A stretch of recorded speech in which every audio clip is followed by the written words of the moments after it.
Hello, everyone. My name is Lindsay Yates, and I am the Executive Director of Squash Ontario.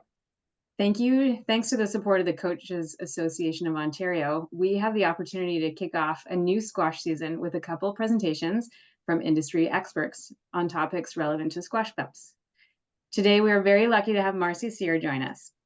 Marci is an active member of the Ontario squash community as a coach developer, coach for Team Ontario, private coach for many juniors. She's the head squash professional of the Badminton Racquet Club for almost 17 years now. And this is a club known for its social component and being a very active club within the squash community. Marci, thank you for joining us. Thanks for having me, Lindsay. To get things started, I want to know, number one, what is your key ingredient to getting people engaged in squash from the start? Okay, well, the BNR has always been known for its social component. So we have a couple of different things when people join the club. We do this complimentary assessment where we bring them on the court. We give them kind of like a run around and a mini lesson on the house. And we talk about all the different programming that they might be interested in and how they could progress along our progression. So Lindsay, I think you have a document if you want to just pull that up and we'll start to chat a little bit about that. So a big part of what we do is always linking our programming to social components because if you've ever walked through the BNR, our courtside lounge is in the middle and we're very lucky to have that. And it's kind of the central nervous system to all of our different racket sports. So everyone kind of knows a little bit about what people's children are doing, what the adults are doing, and it's a big component to why people stick at different parts of our programming.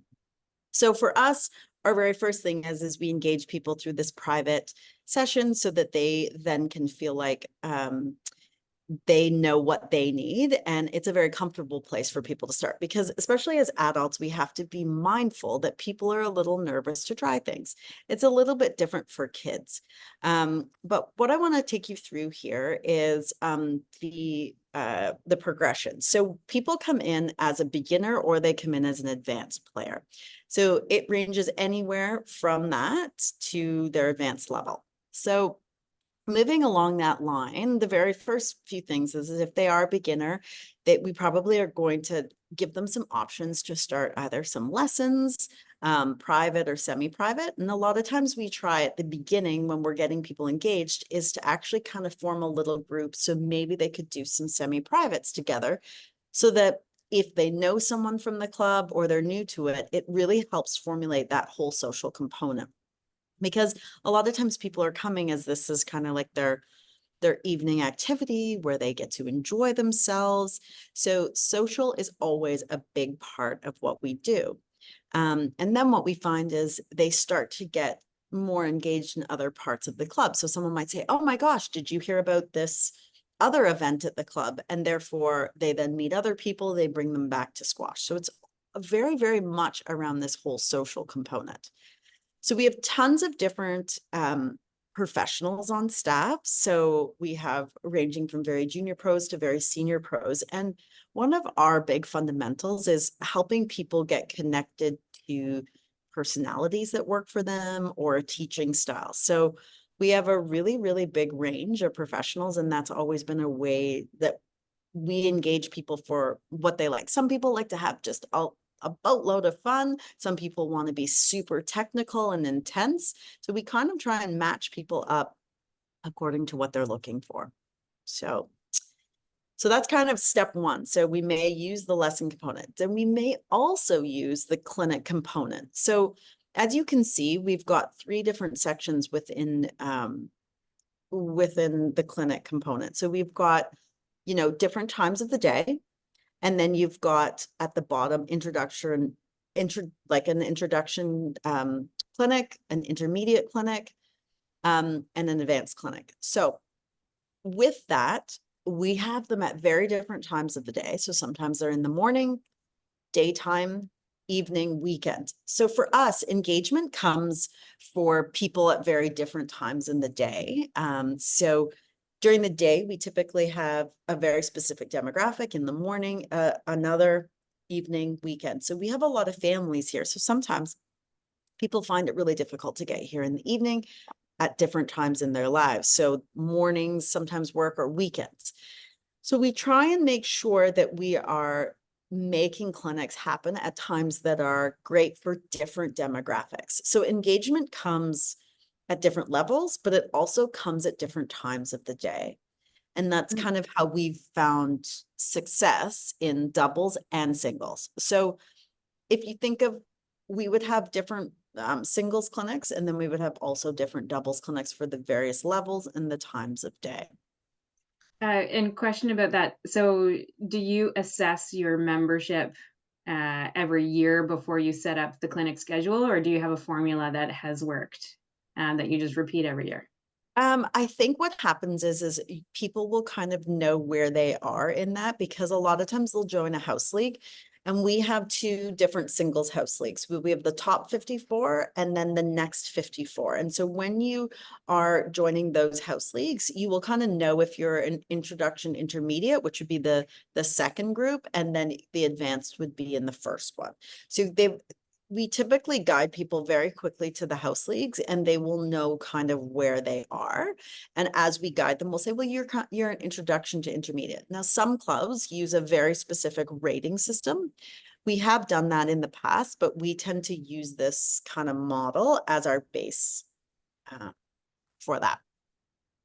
Okay. Does that make sense? Or any questions about that? Not yet. Okay, good stuff. So that's kind of our first component. So we really always are trying to help people get better. And a big thing with our clinics and our lessons and things, if someone's very new, we're going to try and help them bring their singles game up as high as they can before they may start going into the doubles realm. So we know that we need more singles players in order to continually build our doubles. So that's kind of one of our big things. Our house leagues, singles house leagues, are a big part of our in-house. So, you know, some of our like Monday night has some of the top players in the city in that league. And so what happens is we try and get, you know, maybe some of the junior players up to that point in time. So one of the other things to note on this is, at our club, because the juniors have a lot of awesome court time, we really ensure that the adult part of our programming stays adult. We do let juniors in once they reach a specific level, and they have to be of an older age where they can conduct themselves in you know, leagues and clinics and things like that. So they are able to join some of these things, but we do need to be very, very specific about letting them in, because they also have a lot of great court time, and we want to ensure we preserve that feeling. Okay, so we'll move on to leagues. Wow, we have a lot of leagues. There's leagues almost every night of the week, and not every night has singles, not every night has doubles, but if you were to look at the whole week, we almost have a league every single day of the week for different areas of the club. So again, we're looking at introduction, intermediate leagues and advanced, and those can be separate, and sometimes they can be on the same night, but there's different levels within it. So house leagues are one of our big components for engaging our members. And a couple things we do in order to keep leagues really social, and when we add in new people to them. So for example, next week I will start my Tuesday night house league, and there's a large component of social. So on the first night, we do a lightning tournament where they have to play everyone within their division on the first night so that they meet everyone. So that's a really big piece for our progression. And it's a fun night where everybody comes back, we exhaust them, they probably have squash butt for a week or two, and then they come back again the following week for a more structured kind of league where you keep score, and then at the end we'll have playoffs and things like that. But a lot of times in our singles leagues, when we know that that's going to be an entry point for people, we will ensure that that social component is a big one. Okay. Two quick follow-ups there. You talk about the social component a lot, Mm-hmm. and your club is well known for its social component. Why is that so important? Is there any sort of theory behind it, or do you know exactly what that translates to in terms of membership, or um, what's the theory behind it? So the theory behind it is that when people are social, they will typically pull someone into another activity at the club. Or they'll say, oh my gosh, you know, I should get my friend to come join, or I know that person. They can come in. It's a good gateway for people to feel comfortable to move into that area or go try something new. So that's going to be when people get together, they always create a buzz, and that buzz pulls in other people. And people want to have fun as well as have a great workout. Mhm. So, for example, one of the things we always say to people when they join, because people are always a little bit nervous to join, um, a league when they first come into the sport. And so my big thing is listen, everybody wants to have a good run around in the sweat. They're not stressed about who wins or loses, maybe a little bit at the top levels, but in the more intermediate introduction, people want to know that afterwards, people want to sit down and have a drink with them, or they might sit for a chat for a few minutes. That's been a culture that we have really talked about big time when we do things like our assessments. So we really, really tell people what is our culture like when we do that first primary engagement. And that will be something that we pull through the rest of our programming. I see a lot of that when I'm talking to other clubs, community centers, YMCA's, maybe clubs that don't have active squash professionals that are helping and keep members engaged. And we talk about it all the time, where people can do a yoga class, a spin class, they can go outside on a run, they can do all of that. But the second that they have a social circle within their sport activity, that they will stay. It's less likely that they'll, find the next hot sport and switch. So the social, and that's something that squash does extremely well in general, but also the clubs that are um, making sure that there's social wrapped into their events. You see the statistics are positive every time. Absolutely. And I think that also is a key component for when people feel like they're trying something new and they're a little nervous to do so. So when that social component is there. So a bit of a joke around, the entry people into my house league is, oh, don't worry, Marci threw me in when I barely knew what was going on. But don't worry, she did it to all of us. So I'm going to take you along and I'm going to protect you and teach you all the things you need to. And we're going to go out and have a great time. So when I have that primary engagement, actually all the professionals at the club, Eric, Dan, Liam's going to join us, Chris, people talk a lot about what the culture is, and we really preface people of that. So when people are aware of those kinds of things, I think it really helps them know what they're getting into, and it helps them know what that foundation is of the club. In Mhm. a private club world, typically what happens is people are referred to get into it. So I believe that it's kind of known as they walk in the door. But in another situation or setting, I think that's a really important piece for um, a pro to talk about when they're doing those assessments. So, so then we get into leagues that are outside of the club. So we really try and push somehow, it goes up and down some years for T&D leagues to be put in. And so those kinds of things are really important to us because it allows people to, so, you kind of have a smaller, like you have a squash section, but we don't have hundreds of courts or anything like that. So you do end up playing sometimes people within your range a fair amount of the time. But T&D leagues allow that. You go out into the world, you play different people, you have different experiences, and it really is a great way to help people improve. So new experiences, competitive challenges, it gets people excited to maybe go back and take a lesson every once in a while to like foster that growth and development. All right. So yeah, I think that's like a really, really big component. Mhm. Okay. So we do house leagues in singles and doubles, and we also do T&D teams that are women's and men's singles and doubles. Okay. Um, So special events, there's so many different things that we do that can correspond with squash. So sometimes we've got special events coming in. So for example, the Canadian Women's Open, we are hosting some matches here. So that would be a special event where our players don't play in it, but they're coming to watch. We're also looking at buying a group of tickets and taking people down to watch squash. It's such an exciting time for squash. We're going to be in the Olympics soon. And it's really important for our group of people to know how they can foster and help the growth and development of squash, right? So that's a big part of what we do here. And members are wonderful about making sure that they help support and fund these great endeavors.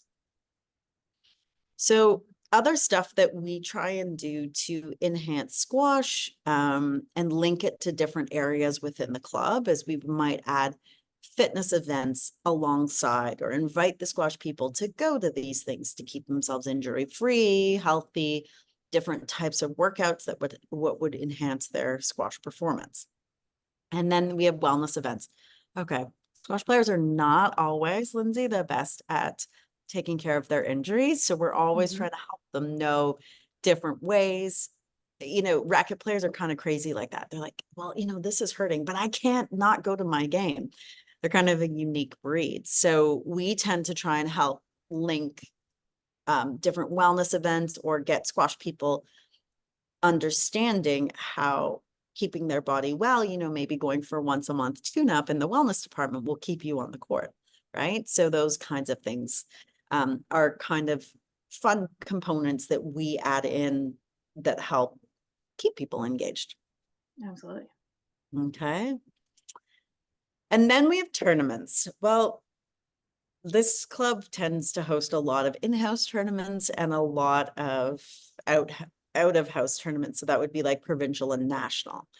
You know, we go through different cycles on different years because, you know, we have a small footprint for a club and sometimes we have to kind of share with tennis or share with badminton the resources. So, you know, if it's a year where, say, last year we held the Phil Pot tennis tournament, we might not be hosting as many big events for squash, but, you know, in the next year. So we always do a big yearly planning to make sure that we host events so that our players feel comfortable playing in a bigger tournament if we are wanting them to engage in that. So in-house tournaments we have there's seasonal ones. There's different ones in different times of the year. So in fall, we have specific ones. In winter, we have specific, spring. And then of course, we always want everyone to play in the club championships. So if someone down the line wants to play in the tournament, they're going to know what it feels like within their club first before they go outside of it. And we send out a ton of e-blasts to try and get people involved in provincial and national events so that we are getting, again, they're going out into the world, learning what the level is, wanting to kind of engage in that themselves and improve their game. So the BNR has been a place of many, many successful squash players over the years. And we're now trying to really push that young demographic through the system to be able to play in senior events as well.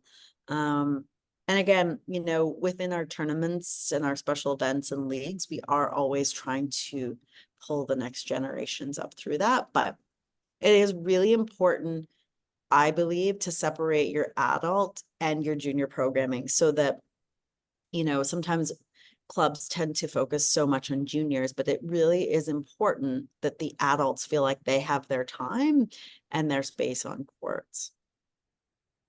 I do have a question. Earlier in this presentation, you did mention you love having a wide base of singles because that will eventually feed into doubles. Yep. The same can be true wide base of beginners because that'll eventually feed into advanced. Keep things moving. So talk to me through your data collection and maybe a strategic planning when it comes to looking at your current snapshot of your membership and Do you look 3 years down the road, 5 years down the road? Do you identify what you need to focus on every year to make sure the funnel is still, going strong? What how as a club, what do you do when it comes to all of that?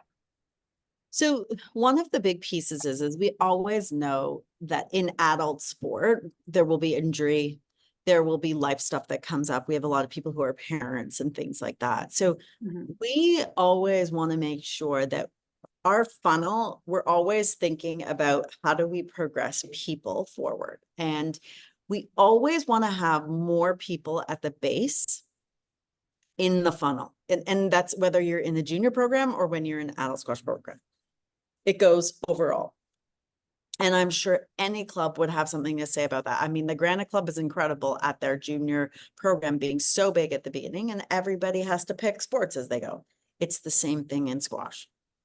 And, for adults, it might be, something happens to their body or they get too busy with work or just life stuff, kids. So we always want to keep that base as big as possible. Okay. Now you always have to remember that the top is a little bit smaller than the bottom. So you're always trying to make sure that that bottom element, the majority of people are probably going to be in that intermediate introduction stage for potentially their whole entire careers. So you've always got to keep it wider and bigger. Now, why do we do that? Well, I would say to you, it keeps it interesting when there's new people coming through because someone's like, oh, I've never played that person. I want to play them. So you've got to keep that element of excitement and new and fun going. And that's going to be a big part of that bottom piece. And so many people want it to always end up in high performance, but I would say the majority of people are always going to be in the introduction and intermediate group.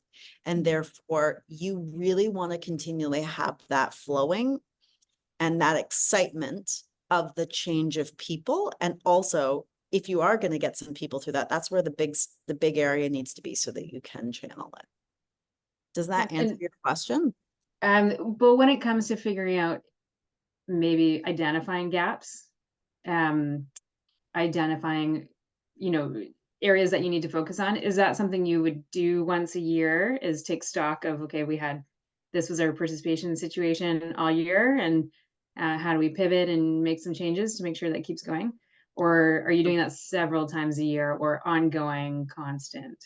I mean, I would say to you that you definitely want to look at the state of your program when you're planning. So we do a lot of planning in April, May for the following year. Okay, so we're kind of like, where are we at this year?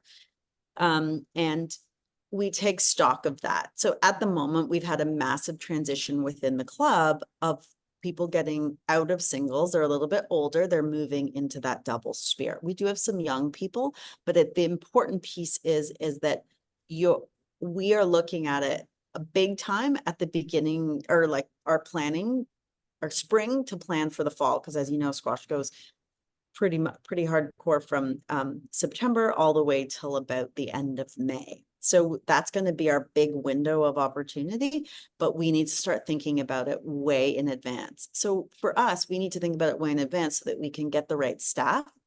We can make sure that it's allocated across all of the other sports so that we don't conflict on timing.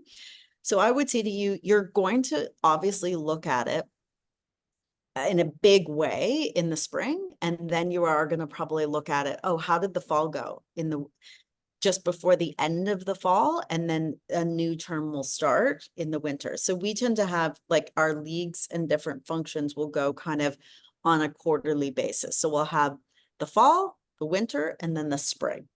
Okay, so we will definitely, before we move into the next term, and the summer, we will always look at what's going on. How can we might shift things around in order to increase participation?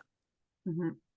So for example, right now, we know in our club that our tennis courts are going to be out of play for a particular period of time because there's a larger maintenance that's going to go, and it could be a couple months.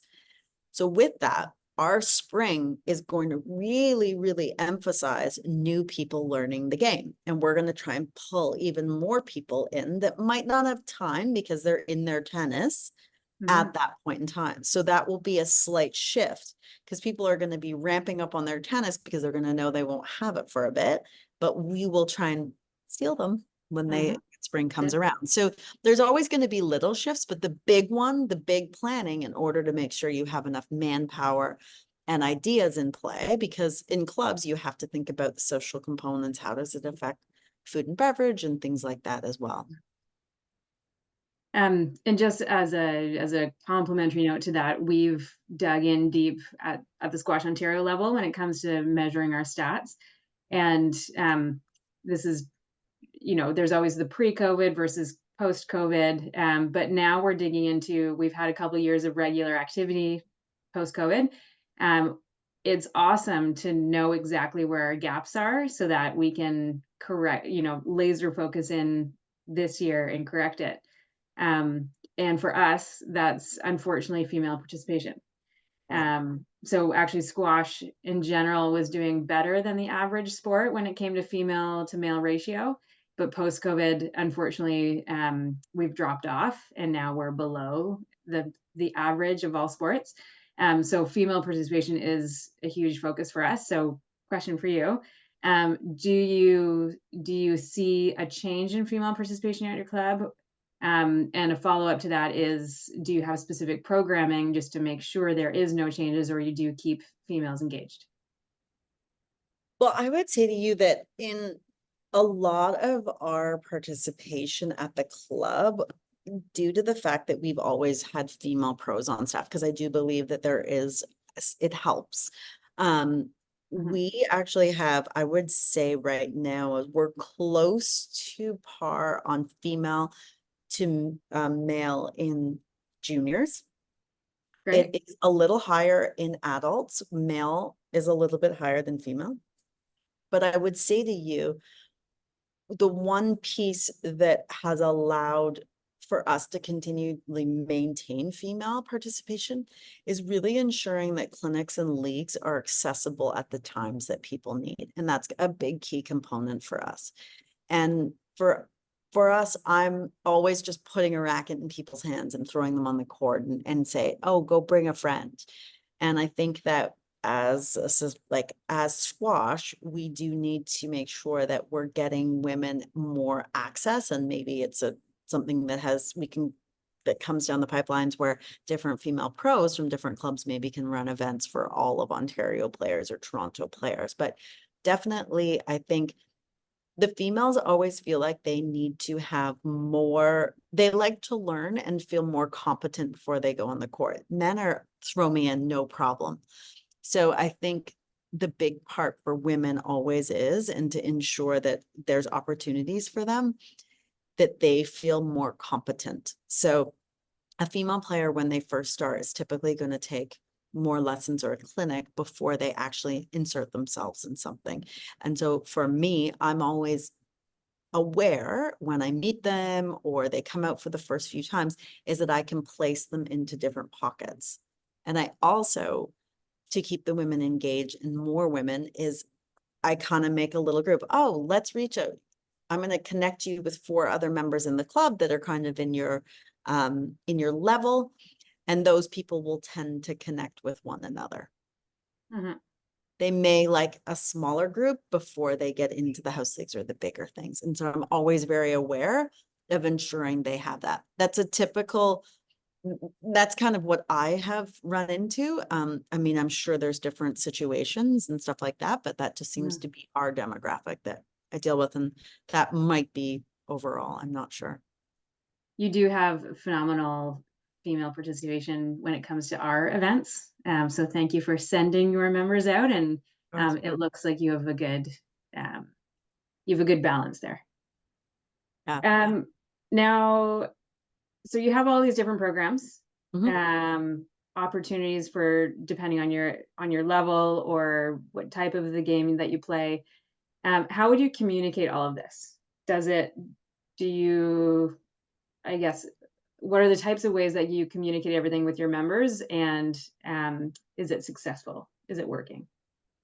Okay, so one of our big ones is we are pretty active in the sense of like when someone runs a house league, whoever the pro is that they have some knowledge on what is going on in the club. They're really well versed as to what's going on and the various things that they can get engaged in. So we have a big weekly meeting, so all the pros know kind of a little bit about what everyone's in. So our professional staff is great at being like, oh, you should sign up for, or, oh, have you got engaged in that? You know, can I help you?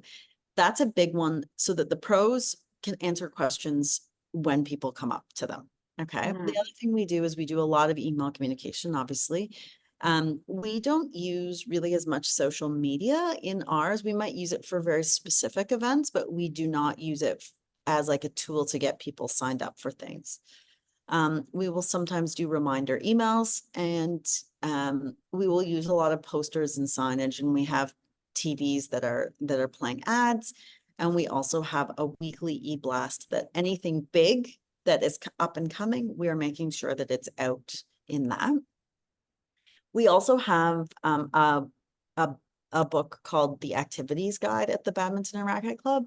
And that has every single program for all of the different sports. So a lot of people refer to that, whether it's the online version on the website or there are hard copies still within the club that people look at and they know. Nice. Yeah. And I wanted to add, maybe a final comment is I've heard some other squash pros talk about when people enter your club for the first time, you'll meet them, maybe you'll do an assessment, which is good, but there's two things that they're looking for to keep that you as a squash pro need to set up and have in place. So one is have opportunities to play. And then the other one is to have a decent level of play with your opponent. So obviously you don't want to get totally, broken down on court by a much better player. And you want to have a fair match where maybe you're not too good for the player that you get matched up with. So I think that the initial the initial assessment where you take someone on court and you figure out their level, but also you're talking to them, what time you want, what time are you available, when do you like to play, who do you like to play, what kind of, that conversation seems to be crucial to just slotting the members into the appropriate spots so that then they can, get anchored into your programs and then hopefully flourish from there. Do you have what's your system as onboarding new members? So we tend to do kind of like, they'll come in, we'll hit with them, and then we'll say, what do you need? And we'll kind of fill out a piece of paper, and it kind of goes in the files of our membership service department. And it kind of says, when do they want to play? How would they like to engage? And some people will say right away, I want in a league. Some people will say, I don't want in a league yet. And so that would be when I would say I would match them up with people. That would be the most important people. And then, well, I would probably do that for everyone just so that they get a little bit of base. And the members are very open to that because that's in our communication of you're going to play with people above you or below you. That's part of our culture. People are not as stressed out when you kind of break down those barriers. But I definitely would say to you, you've got to find a little pack for them. So those first initial people, I would say that they meet might actually become some of their long-term friends with that at the club. Yeah, just a note for, the people that are watching that do organize clubs and programs is having that onboarding system so that you can have the conversation to make sure they have the opportunity to play and get the right exposure of opponent is huge so that they can filter into everything else once they have that base. Absolutely. It's a really big key component that's kept people engaged in our programming over the years.